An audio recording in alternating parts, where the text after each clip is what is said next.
Y si el silencio fuera más inquietante que una amenaza, nos prometieron respuestas cuando llegaron, pero nunca hablaron, solo observaron, revisaron nuestros cuerpos, nuestra historia, nuestras creencias, sin juzgar, sin opinar, sin explicar nada. Años enteros mirándolos, buscándole sentido, mientras ellos seguían escarbando en lo que somos. Y justo cuando dejaron de pedir, entendimos que no era indiferencia, era decisión. ¿Tú qué habrías pensado cuando finalmente hablaron? El primer contacto fue un asunto sencillo. A pesar de todo el alboroto y la emoción en la tierra, a los embajadores no les importó. Estaban acostumbrados. Preguntamos, suplicamos y eventualmente exigimos información. Pero nada llegó. No nos dijeron nada, dejándonos en la ignorancia mientras sus sensores examinaban nuestros cuerpos y sus computadoras filtraban grandes cantidades de datos. Incluso después de que dejaron de pedir sujetos, no nos dijeron nada. Pasaron a estudiar nuestra cultura, haciendo solicitudes que se cumplían en cuestión de horas. Aprendieron todo sobre nuestras religiones, pero no emitieron juicio. Tanto los creyentes que esperaban historias similares como los no creyentes que aguardaban la condena de la religión quedaron decepcionados. Leían nuestras historias, tanto las aceptadas como las rechazadas, pero no nos condenaban ni nos elogiaban por los horrores y logros del pasado. Examinaron nuestros idiomas, tanto los establecidos como los creados, pero no hubo críticas, ni traductores avanzados, ni una sola declaración, solo solicitudes, que cumplíamos con la esperanza de recibir elogios. Los días se convirtieron en semanas, luego en meses, después en años, y aún así los alienígenas dominaban la mente de la sociedad. Cualquier telescopio disponible, y algunos que no lo estaban, se estaban apuntando hacia cada parte de la nave alienígena, sin revelar secretos. Estaba construida de forma continua y casi perfecta. No había pistas sobre su construcción y, aunque los análisis espectrográficos mostraban que estaba hecha de aleaciones y compuestos desconocidos, los elementos básicos que componían la estructura eran bastante familiares. Los alienígenas también fueron objetos de un escrutinio intenso al que no prestaron atención. Todo lo que hicieron fue aprender sobre nosotros, nuestra cultura y nuestro mundo. Un día, las solicitudes se detuvieron y la nave quedó en silencio en órbita, esperando. La especulación se intensificó. ¿Éramos indignos? ¿Iban a atacarnos? ¿Era el fin de los tiempos? La fábrica de rumores trabajó horas extra mientras una enorme cantidad de teorías que iban desde esquizofrénicas hasta sumamente creíbles y desde laberínticas hasta tautológicas inundaban la sociedad. Pero los alienígenas permanecieron en silencio. Entonces, las Naciones Unidas y todos los países miembros recibieron el siguiente mensaje. Han sido invitados a formar parte del Cuerpo Federado de Mundos.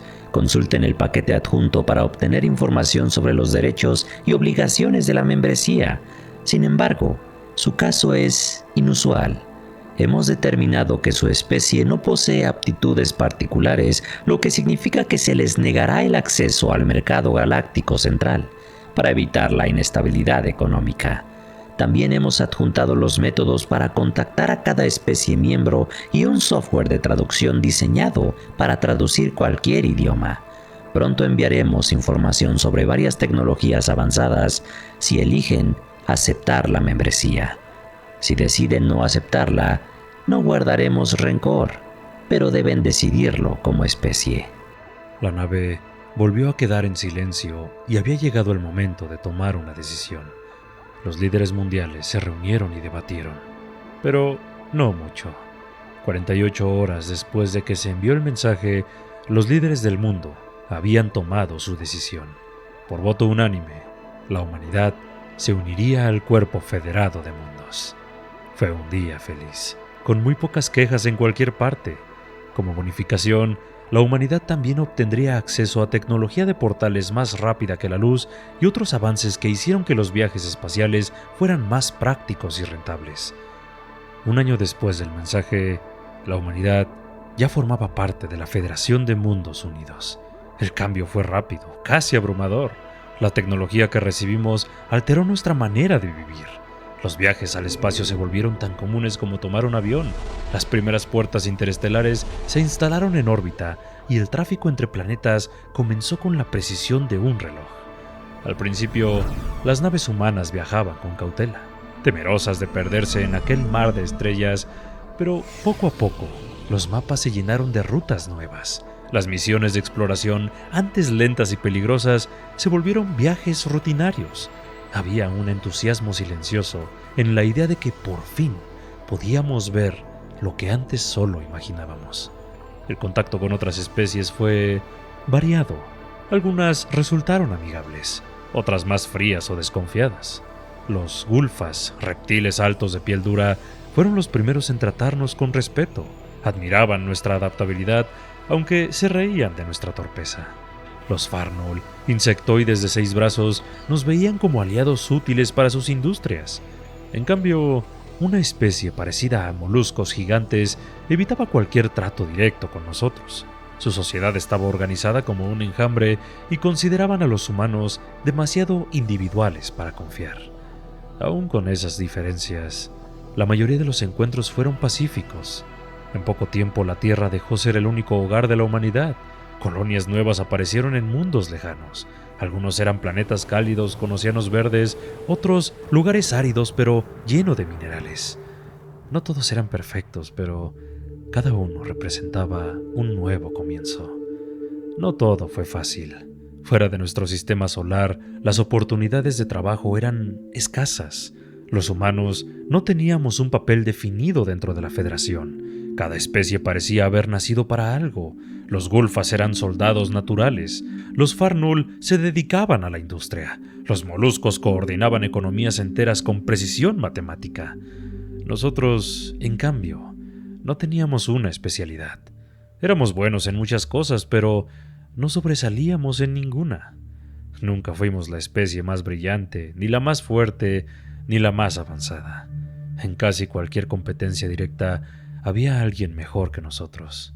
Las razas longevas nos superaban en conocimiento, las máquinas nos vencían en precisión y los depredadores genéticamente diseñados eran físicamente superiores.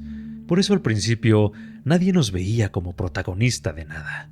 No encajábamos en las categorías que ellos usaban para medir el valor.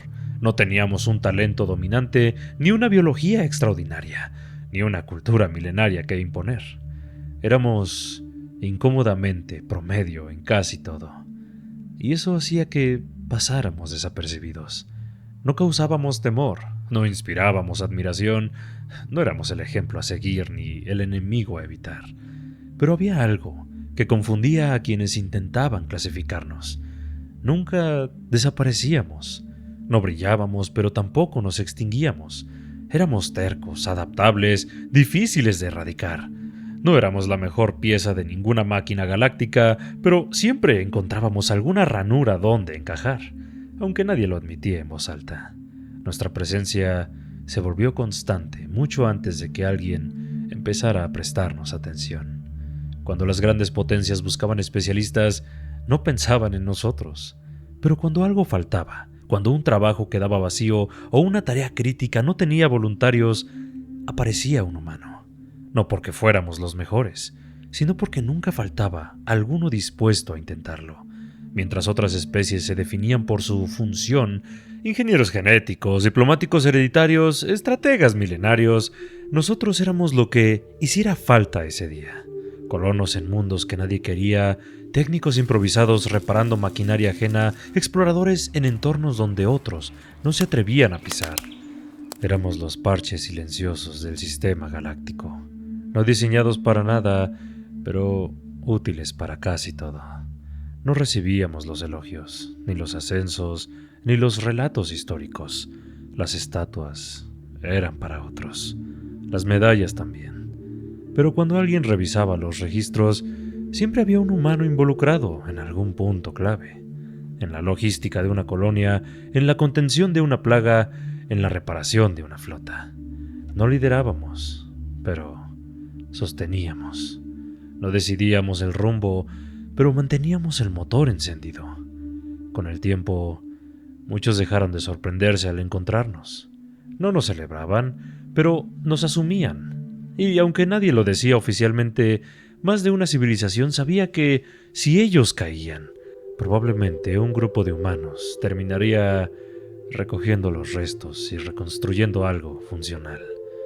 Con el tiempo, nuestra presencia dejó de parecer casual y empezó a ser un recurso que otros usaban sin nombrarnos, no porque confiaran en nosotros, sino porque sabían que siempre habría algún humano dispuesto a tomar el lugar que nadie más aceptaba. Si una colonia se hundía, si una misión estaba destinada al fracaso o si un frente exigía desgaste más que gloria, ahí nos enviaban. No liderábamos nada, pero hacíamos que otros pudieran seguir fingiendo que sí. No diseñábamos tecnologías, pero éramos quienes las mantenían funcionando cuando sus creadores ya no estaban. No negociábamos tratados, pero hacíamos el trabajo previo que permitía que alguien más firmara y se llevara los aplausos. Y aún así, nuestra presencia no significaba pertenencia. Cuando una misión salía bien, el crédito era de quien la dirigía. Cuando salía mal, éramos un detalle omitible en los reportes. Éramos la mano de obra silenciosa, el relevo improvisado, la carne disponible para sostener estructuras que no eran nuestras y cuyo beneficio nunca nos alcanzaba. A medida que pasaron los años, las especies más antiguas dejaron de sorprenderse al vernos involucrados, no porque nos respetaran, sino porque les resultaba conveniente asumir que estaríamos ahí para tapar los huecos y luego desaparecer sin hacer ruido. La única constante era esa. Nuestra intervención nunca se convertía en presencia, y nuestra presencia nunca se convertía en lugar. Lo que hacíamos evitaba colapsos, pero no cambiaba cómo nos veían. Solo servía para que todo siguiera funcionando, sin que nadie tuviera que mencionarlo. Nadie habló de nosotros en público. No hubo cambios en los tratados, ni menciones en los discursos, ni un solo intento de incluirnos en las decisiones que sosteníamos desde atrás. Las grandes potencias preferían mantener la ilusión de autosuficiencia, incluso cuando dependían de nuestro trabajo para que nada se viniera abajo. Cuando una estación colapsaba o una colonia se estancaba, nos llamaban sin hacerlo oficial. Éramos el reemplazo silencioso, la mano que arreglaba lo que otros no sabían o no querían tocar. Y una vez que el problema se resolvía, volvían a tratarnos como si nunca hubiéramos estado ahí. No fue respeto lo que logramos, sino costumbre. Nos asignaban tareas críticas sin darnos margen de decisión, sabiendo que no exigiríamos crédito ni lugar. Nadie quería admitirlo, pero era más fácil dejarnos trabajar y después ignorarnos que reconocer que sin nosotros los daños habrían sido irreparables. Incluso cuando empezaron a notar que nuestras intervenciones marcaban la diferencia, se cuidaron de no decirlo. Que funcionara era suficiente. Que se supiera, no. Nos convertimos en una presencia asumida como una herramienta disponible y desechable. Nunca aliados, nunca socios, nunca miembros reales de los que ayudábamos a sostener. Y lo peor no fue el silencio, sino descubrir que el silencio convenía a todos menos a nosotros. No hubo una guerra final, ni una catástrofe épica, ni un enemigo declarado que nos derrotara. Simplemente dejamos de estar presentes.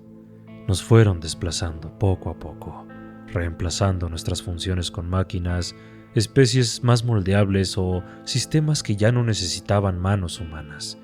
Y como nunca tuvimos un lugar asignado, nadie tuvo que quitárnoslo. Nuestros nombres dejaron de figurar en los registros oficiales mucho antes que nuestra ausencia fuera evidente. En los archivos coloniales fuimos sustituidos por cifras, en los informes militares por siglas genéricas, en las rutas comerciales por automatización. Ninguna civilización nos reclamó como aliados, ninguna nos mencionó como parte de su historia y ninguna sintió la obligación de preguntarse qué había sido de nosotros. Los pocos mundos donde quedaban descendientes humanos terminaron absorbidos culturalmente o convertidos en mano de obra sin identidad. Con el tiempo, los últimos grupos se disolvieron sin ceremonia. No hubo resistencia, ni memoriales, ni reclamos. Solo una desaparición lenta, utilitaria conveniente para todos. Cuando algún historiador menciona a la humanidad, lo hace como una nota anecdótica sobre una especie menor que cumplió una función temporal, una función que, según ellos, cualquier otra habría podido realizar con más eficiencia y menos problemas. No hay debate, no hay defensa, no hay legado. Y lo más devastador es que nadie nos odiaba, porque para odiarte al menos tienen que recordarte. A nosotros solo nos reemplazaron y continuaron sin mirar atrás.